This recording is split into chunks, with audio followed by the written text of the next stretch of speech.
Yo boys, back with another video. Today we're going to be doing the good old-fashioned rogue gameplay Hante.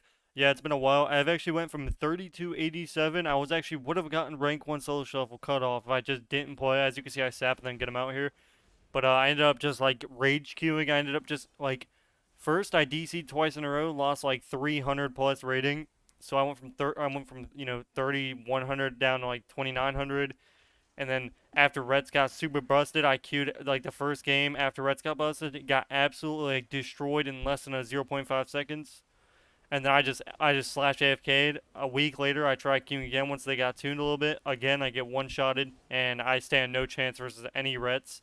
So, and then I AFK again, so I'm back down to like 20. Obviously, if I'm gonna leave, I'm gonna leave at the very start, so like it doesn't ruin anybody's rating or anything. So, like, if I know that it's not physically possible for me to win, I'll just leave. Obviously, I'm not doing that now because I'm not rage queuing, but at the time I was rage queuing. And yeah, it's pretty disgusting. So I went back down to almost 2,500, so like 2,497, and now I'm back up to like 2,760. And I'm trying to push back to a rank 1 number spot, or obviously I won't get the number 1 spot, but I'll be able to get top 20, and will have a chance at getting I can probably get to around 3270, and I'll be like just around that edge of getting a rank 1 solo shuff. But as you can see, I mean the game so far, my MMR is still really high, so I gained a lot of rating. So all the way down, even though I was like 2,500, my MMR was still 3K because I've gone 6-0 so many times that it doesn't matter. I can go all the way down like 1,500 and I'd always be around like 28 to 3K MMR always, no matter what, because my MMR is like so bugged from doing so many wins that it's not really possible for it to go down. So my MMR is still really high, and that's the only way I'm able to actually gain rating after losing that many in a row. So that's basically the only way that's possible. And pretty much, as you can see, I'm using the haste trinket. So at the time, I was not using I was using the badge, and then I seen that like the badge is just useless. I need more haste. Like with more haste, I'm using the haste trinket instead, and it's 10 times better. It's actually crazy. I'm actually able to get globals off, so it's like a lot better. So yeah, we're just doing damn here. We're kindling off DR when we can, and pretty much, as you can see, we're actually pumping. So usually, and I'm not gonna lie, Rogue is really, really bad right now, and it kind of sucks. The only reason that I did good in this lobby or any other lobbies is for one answer, and that's it. There was no rets in the lobby. Here, there's no ret or demolock or DK in the lobby. Now, warriors are a pain too. Like as you can see, this warrior is absolutely chunking my HP. So here's the worst classes that I think that should be destroyed. So BM Hunter, Demolock, Ret Paladins, and Arms Warrior. Those classes need to be tuned. I think Warrior. I mean, the thing is, Warrior's in a spot where like they only do huge dam on their burst, but the problem is that they're sharpened. Like the sharpen and solo shuffle is way too strong. It's not like Shiv, because Shiv only does like what 30%. Imagine having a 20% extra boost on top of that, and it's too much. On top of the amount of defensive they have being a plate, and then on top of that they have a bunch of healing, and then on top of that they have unhealable burst damage. It's not like a rogue where it's tiny burst. You're legit just like you're hitting somebody in the face for their entire HP bar in like one hit. It's actually pretty crazy. People are underestimating warriors right now, and that'll be the end of you if you do that. So yeah, we end up losing here, which is it was no biggie. And for some reason, I don't know if this Boomy was just rage queuing, but he just wasn't stealth in the opener, like because I think it's because the priest he was probably like pissing him off or something. But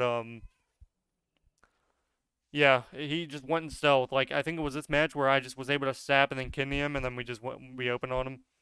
But I'm hoping next season's better. I'm gonna be honest. I don't think it is. I think it's actually gonna be more based around PVE. I mean, they're nerfing all CC, which will just not incline people to want to play now, unless the damage is overtuned. If you're playing a setup class, so like if you're playing a setup class, they should always setup classes should always be better than a PVE class. If you play a setup class perfectly, you should win. The other team should have to play just as good as you have to in order to beat you. And that's why people complain about RMP and jungle. Now, obviously, there's situations like Shadowlands where it's like you kill somebody in like a second on combustion, and that's obviously overtuned. But I mean, one of those, it comes down to a thing to where you have to remember, Fire Mage only does damage on Bust, and Sub Rogue only does damage on Blades. Off that, if you just trade cooldowns on those cooldowns, especially currently, I mean, currently those two classes are not even viable. Mages are terrible, and then I mean, Arcane Mage is actually not terrible with like Assassination Rogue, but I've only seen like two people queuing it, and it's like Naj and Risota Jones or whatever, however you say that name. But yeah, I mean, Fire Mage got a huge buff, and then Sub Rogue got like an 8% buff on their Eviscerates. I still don't think that's going to be enough because they're basing damage off a Secret Tech, and they would have to take Secret Tech out of the game. They need to like delete the spell like overall, and just honestly, I just wish there was a build. Like I hope there's like an Eviscerate in a Shadow Strike build to where I don't have to play Secret Tech. I hate relying off that PvE. Like I want to actually like have my abilities do damage and be able to actually kill something. And you know, same thing with Assassination Rogue. I've enjoyed playing Assassination Rogue. I think it's really fun. Same with Outlaw. I mean, I haven't really played Outlaw much other than in Shadowlands when it was busted, but like all the rogue specs are pretty fun. Now, obviously, I don't think there should be a main spec that's the best out of every class, and it should be the non-PV one. So like as rogue, sub should be the main spec, and then as like hunter, MM should be the main spec, or survival hunter, both of those. BM should never be as warlocks. Destro should be the main spec. As you know, and you just keep going. As warrior, it's arms warrior, and then as druid, it's either. I mean, honestly, I'm fine with boomies. I think boomies are fine. Now, I think next season they're going to be extremely good. I saw Supatis's video, and he was just absolutely farming everybody without even trying. He was like just sitting there, Starfall, killing everybody. So that's going to be a big problem in the future year. But you know, it is what it is. And pretty much, yeah, that's all there is to it. Now, yeah, I wanted to get the glad mount, but because I didn't like the glad mount at first, but yeah, I actually ended up liking it, and it kind of sucks that you know it's not really possible for me to looking for group Q anymore because like I'm playing a rogue. Nobody wants a rogue on their team. Like, why would you play with a rogue when you play like a demo or a ret or a DK? Because like those three, it's basically like Shadowlands season 4. You either play DK demo, ret demo, or you play some like wanky comp like Warlock Frost Mage or something. Or you can play like Warrior Ret and the good old fashioned like turbo comps and stuff. Like there's no more playing like RMP or nothing. I mean you have to be the best of the best to get like rank 1 or even Gladiator. Now if I queued midway through the expansion or season, it's different. Like if I had queued before Ret was a thing, it would have been the easiest Glad I could get. Because I mean, people are just really bad. Even though they're like maybe re-rank ones, like if they're not playing an OP spec, I can easily just beat them. But it's different when I'm playing a class like mine. And this is why you shouldn't bleed the healer, by the way, for gouging. The thing is, if you see your teammate just actually AoEing everything, just go ahead and hop on the train. Like CC's kind of irrelevant when you're playing with a Boomy because he can Cyclone and the blades won't break Cyclone because you know they can't.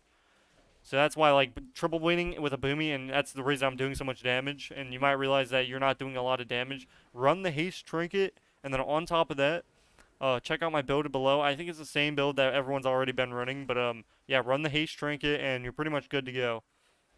I really wish Assassination Row would go back to the haze build. Not gonna lie, I hate doing mastery builds.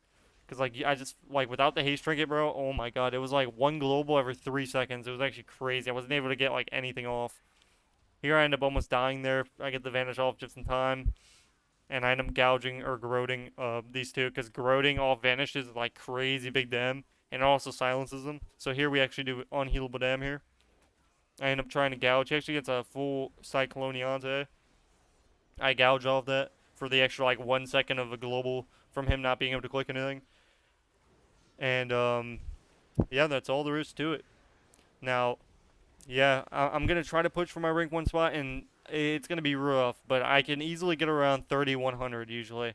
It's just that extra 100 rating where I'm facing like double reds and like DKs and demologs is gonna be like, hopefully everybody good by then is already like 3,400. So then like I'm right in that spot. I actually end up DR blinding this guy for 1 second so he can't execute me right here. So I blind him right now. So I blind him 1 second, and right in between that time, the guy global domes me as soon as I blind. So we get like the perfect CC, because if he executed me, I was dead 100%. I had nothing. This guy had dome, but that's it. So look how much, we actually ended up winning off that. The craziest 1 to 2 second blind I've ever done that actually saved my life, and then he domed. He had that global on dome the exact same moment. That was absolutely insane that I actually did that. But it actually ended up working out for us in the end. So that's why doing stupid plays like that in the end will help you win games. Because if I didn't blind there, I would have got executed. Even though I had cheat death, it would usually if they hit you hard enough, your cheat death will proc, but it'll only hit you for like 5k HP. Basically, the harder they hit you, sometimes your cheat death can hold it, but a lot of times it'll just go right through it. Like that's why sometimes you won't even realize your cheat death procced because it only hits you for like 5k HP. And I knew it was gonna do that in my situation, so I sap him here. I try to cheap shot him. I end up garroting him. He ends up stunning me. I end up trying to blind off the priest, I think. Let's see. Or no, I wait for. Wait, do I blind? Let's see. No, I don't blind it. It looks like I save it. I thought he was gonna fear off my blind. He ends up silencing really late. That was really bad. And then he silent stun fears. So perfect CC by the guy. Actually, wait, no, he didn't fear. Wait, did he miss fear? Or no, maybe he just got kited. Okay, so he didn't fear, but he made the attempt that matters. And we ended up getting Booming Trinket there. Actually, no, he did he fear? No, he didn't. He silenced. I guess I don't know. I don't know because he used his racial for some reason, but he didn't fear. So I don't know. Maybe you can because you can't racial the silence. I don't know. I wasn't paying attention. I guess. But I bomb him here, so I force the priest coming here. He actually ends up fading in, I think. And pretty much, as you can see, I'm double blading. It's pretty funny how the last round goes here, and it could have easily been a really good match for me. I mean, obviously, overall, it was good, but it could have been a lot better. Like, I could have went, like, I don't know what I went. I think I go 5-1 here. Actually, no, I think I go 4-2. I would have went 5-1, I feel like, but my warrior ended up just dying in the opener, and none of my teammates wanted to click buttons. I ended up getting a re into a cheap shot, into a trinket, into a perfect go right there. So now they have no trinkets. My priests just need to land a off DR fear, and then we kind of just win. Or they can like stun fear, stun silence fear, stun fear silence. Anything works. My guy's spamming cyclone over there. I end up just keep winning. Now the goal here is not to push in. I just need to let my SP PV until I get topped off. Because you cannot just sit there and train somebody. When you're at like 30%, just start running back. Unless they're legit at like 10%, then it's different. But here I end up kinning and I end up shiving him so that they don't get any healing here. And at this point, it's pretty much GG. In order to they'd have to spam CC me at all costs. So like the druid ends up trying to CC the healer here. He gets it off. I'm in a really bad sitch, but I start running here. My guy, the SP mass dispels the cyclone. As you can see, I'm running and the shadow priest is killing him. I actually end up kinning the warrior here in a second. I have disarm. I'm waiting for him to use some dam. I end up going across the map to try to hit a good old-fashioned kidney. I could kidney the warrior, but I see the priest is right on him, so if I kidney him, it's just not going to work out. So we just need to stick to the original target. Now, if I didn't have step there, then I instantly kidney the warrior and we kill him. He ends up forcing him to hit in the dome, and then after this, we pretty much just PV him down, and the SP ends up taking out the druid. I end up just double blading. At this point, it's like whoever one-shots first wins. The warrior ends up almost 70-0ing me right there, because his burst was just starting to hit me. So, as you can see, I told you, Warrior's damage can be incredibly... Well, okay, let me say again. When you're as a rogue, or like a boomy, when you're something that's legit like non-tanky, like an SP, a warlock, obviously demon locks are tanky, but that's only because their walls are pretty... Honestly, I feel like dude, every time I'm on my lock and I'm facing a warrior, I feel like I cannot do anything. Like, I feel like melees just absolutely have it completely easy every time, every game. Like, I'd rather face casters. Like, I feel like I respect casters more than I do melees right now. Just because, like, as a melee, you do nothing. But as a caster, you have to, if you don't know how to kite, you die. You can die in the opener easy. It's pretty crazy. So here I end up getting a really good solid setup here. I end up not blinding. I think I blind. Nah, no, I don't. I was gonna blind, but then I realized I don't have kidney DRs, and I didn't want to blind off the start because I didn't want to send anything yet. I want to use my blind on a death mark, so then it forces their CDs, or try to get CDs then death mark. Even though death marks, listen, use death mark for a CD. So here we end up dying right here, as you can see. So CC'd, goodbye, sir.